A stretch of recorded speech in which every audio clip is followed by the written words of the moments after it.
वापस कोड़ी वापस कोड़ी वापस कोड़ी वापस कोड़ी चोर है क्योंकि ये जो चोरी करके खा रहे हैं उनके पास से ये घूस लेके ये खा रहे हैं, एजेंट्स बन गए हैं। Why? Because those who are working in Waqf board they are all highly paid agents. तभी तो ये सारे बीजेपी के लोगों को दुश्मन बन गए। सबको इन्होंने हिंदू करार फरमा दिया या तो काफिर करार फरमा दिया। ये मुसलमानों को मुसलमान ही नहीं समझते। ಈಗ ಈ ವಕ್ಫ್ ಬೋರ್ಡ್ ಹಗರಣಗಳ ಬಗ್ಗೆ ಇವತ್ತಿನ ದಿನ ಇತಿಹಾಸದಲ್ಲಿ ಬರೆದಿಡುವಂತಹ ಒಂದು ಸಂಗತಿ ಇದು. ಯಾಕಂದರೆ ವಕ್ಫ್ ಬೋರ್ಡ್ಗೆ ಬಂದು ಯಾರೂ ಪ್ರತಿಭಟನೆ ಮಾಡಿರಲಿಲ್ಲ ಇವತ್ತವರೆಗೂ. ಇವತ್ತು ನಾವು ನಮ್ಮ ಜನಾಂಗಕ್ಕೆ ನ್ಯಾಯ ಸಿಗಬೇಕು, ನಮ್ಮ ಜನಾಂಗದ ಮಕ್ಕಳಿಗೂ ಇದು ಈ ಬಡವರ ಆಸ್ತಿ, ಇದು ನಮ್ಮ ಆಸ್ತಿ, ಶ್ರೀಮಂತರ ಆಸ್ತಿ ಅಲ್ಲ.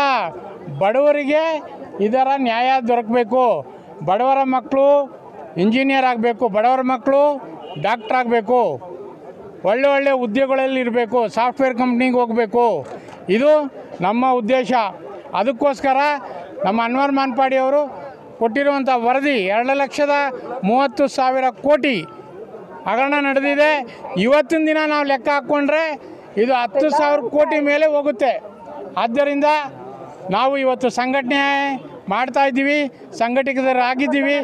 ನಾವು ಈ ಹೋರಾಟವನ್ನು ಪ್ರತಿ ಜಿಲ್ಲೆಗೆ, ಪ್ರತಿ ತಾಲೂಕಿಗೆ ಇದನ್ನು ಕೊಂಡೊಯ್ತೀವಿ.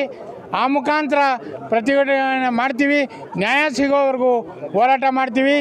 ಇಲ್ಲಿ ಕೆಲವು ಜನ ಸೇರಿಕೊಂಡು ಈ ಆಸ್ತಿಗಳನ್ನು ಕಬಳಿಸ್ಕೊಂಡು ಇವತ್ತು ಅಗರ್ಭ ಶ್ರೀಮಂತರಾಗಿದ್ದಾರೆ. ನಮ್ಮ ಹೆಣ್ಮಕ್ಳು ಇವತ್ತಿನ ದಿನ ಬೀದಿಲಿ ಕೂಲಿಗೋಸ್ಕರ ಅಲಿತಾ ಇದ್ದಾರೆ. ಇವ್ರಿಗೆ ಯಾರಿಗೂ ಯಾವುದೇ ರೀತಿಯ ಸಹಾಯ ಇಲ್ಲಿಂದ ಸಿಗ್ತಾ ಇಲ್ಲ. ಈ ಹೆಗ್ಗಣಗಳು ಸೇರ್ಕೊಂಡಿವೆ ಇಲ್ಲಿ. ಈ ಹೆಗ್ಗಣಗಳು ಒಳಗಡೆ ಕೊರೆದು ಯಾರಿಗೂ ಗೊತ್ತಾಗದೇ ಇದ್ದಾಗೆ ನೋಡಿ, ಮೇಲ್ಗಡೆ ಇಷ್ಟು ಚೆನ್ನಾಗಿದೆ ಬಿಲ್ಡಿಂಗು, ಒಳಗಡೆ ಹೆಗ್ಗಣಗಳ ಕಾರ್ಬಾರು. ಆದ್ದರಿಂದ ನಾವು ಈ ಹೋರಾಟವನ್ನು ಮುಂದುವರಿಸ್ತೀವಿ. ಬಡವರಿಗೆ ನ್ಯಾಯ ಕೊಡಿಸ್ಬೇಕು ಅನ್ನೋದೇ ನಮ್ಮ ಏಕೈಕ ಉದ್ದೇಶ. ವಕ್ಫ್ ಪ್ರಾಪರ್ಟಿ ಉಳಿಬೇಕು, ಬಡವರ ಪ್ರಾಪರ್ಟಿ ಉಳಿಬೇಕು, ಬಡವರಿಗೆ ಇದರ ಸೌಲಭ್ಯ ದೊರಕಬೇಕು. क्योंकि ये जो चोरी करके खा रहे हैं उनके पास से ये घूस लेके ये खा रहे हैं, क्योंकि ये सारे कमीशन एजेंट्स बन गए हैं. Why? Because those who are working in Waqf board they are all highly paid agents of that politicians, agents of that scam, those who are doing that scams. जो स्कैंडल कर रहे हैं उनके साथ ये लोग मिलके ना सब ये लोग भी खा पी रहे हैं और कुछ नहीं कर रहे हैं. हमारी गवर्नमेंट है, हमारी बीजेपी की सरकार है. हमारी बीजेपी की सरकार जब आवाज़ उठाई तभी तो ये सारे बीजेपी के लोगों को दुश्मन बन गए. सारे बीजेपी के मुसलमान जितने लोग काम कर रहे हैं बीजेपी में, सबको इन्होंने हिंदू करार फरमा दिया या तो काफिर करार फरमा दिया. ये मुसलमानों को मुसलमान ही नहीं समझते. जो लोग बीजेपी में काम कर रहे हैं उनको, तो फिर ये जो दूसरे कांग्रेस में काम कर रहे हैं या तो दूसरी पार्टी में काम कर रहे हैं, सिर्फ वही मुसलमान है, कोई और मुसलमान नहीं है इनकी नज़रों में. ಎಲ್ಲ ರಾಜ್ಯದ ಎಲ್ಲೆಡೆಯಿಂದ ಮುಸಲ್ಮಾನ್ ಯೂತ್ ಬಂದಿದ್ದಾರೆ. ಒಂದಲ್ಲ ಎರಡ, ಕೆಲವು ಕಡೆ 10, ಕೆಲವು ಕಡೆ 20, ಕೆಲವು 15, ಹೀಗೆ ಎಲ್ಲರ ಕಡೆ ಬಂದಿದ್ದಾರೆ. ಯಾಕೆಂತ ಹೇಳಿದರೆ ಅದೇನು ರಿಪೋರ್ಟ್ ಕೊಟ್ಟಿದ್ದೇವೋ ಆ ರಿಪೋರ್ಟಿನ CBIಗೆ ಹಸ್ತಾಂತರ ಮಾಡಬೇಕು. ಒಂದು ಹಸ್ತಾಂತರ ಮಾಡಿದ ಸಂದರ್ಭದಲ್ಲಿ ಅವರು ತನಿಖೆ ಮಾಡೋ ಸಂದರ್ಭದಲ್ಲಿ ಇದರ ಕುಡಿಯನುಸಾರ ಏನಿತ್ತು, ರಿಪೋರ್ಟ್ನ ಕುಡಿಯನುಸಾರ ಏನಿತ್ತೋ ಅದು ವಕ್ಫ್ ಬೋರ್ಡ್ ಆಗಿರುತ್ತದೆ. ಈ ವಕ್ಫ್ ಬೋರ್ಡನ್ನು ಅದನ್ನು ಸಸ್ಪೆಂಡೆಡ್ ಆ್ಯನಿಮೇಷನ್ ಇಡಬೇಕಾಗುತ್ತೆ. ಯಾಕಂತ ಹೇಳಿದರೆ ತನಿಖೆ ಮಾಡುವಾಗ ಅವರಿದ್ದರೆ ಅದು ತೊಂದರೆ ಆಗ್ತದೆ. ಈಗಲೂ ಕೂಡ ಇದರಲ್ಲಿರುವ ಮೆಂಬರ್ಗಳು ಅದರಲ್ಲಿ 3-4 ಮಂದಿ ನನ್ನ ರಿಪೋರ್ಟಲ್ಲಿ ಅವರ ಹೆಸರುಗಳಿವೆ. ಅದಾಗಬೇಕು. ಮೂರನೇದು, ಭಾಳಷ್ಟು ದರ್ಗಾಗಳು, ಮಸೀದಿಗಳು ನಮ್ಮ ಇಡೀ ರಾಜ್ಯದಲ್ಲಿ ಇದೆ. ಇದು 3,000 ಇರ್ಬೋದು. ಪ್ರತಿಯೊಂದು ಕಡೆ ಪ್ರಾಬ್ಲಮ್ ನಡೀತಾ ಇದೆ. ಇಂಥ ಪ್ರಾಬ್ಲಮ್ ನಡೀತಾ ಇದೆ. ಹೇಗೆ ಮೈಸೂರು ನಡೆದಿದೆಯೋ ಹಾಗೆ ಒಂದು ಈದ್ಗಾವನ್ನೇ ಅವರು ಮಾರ್ಟ್ಗೇಜ್ ಮಾಡಿದ್ದಾರೆ. ಈಗ ಹರಾಜಿಗೆ ಬಂದಿದೆ. ಇದು ಎಲ್ಲ ಕಡೆ ನಡೀತಾ ಇದೆ.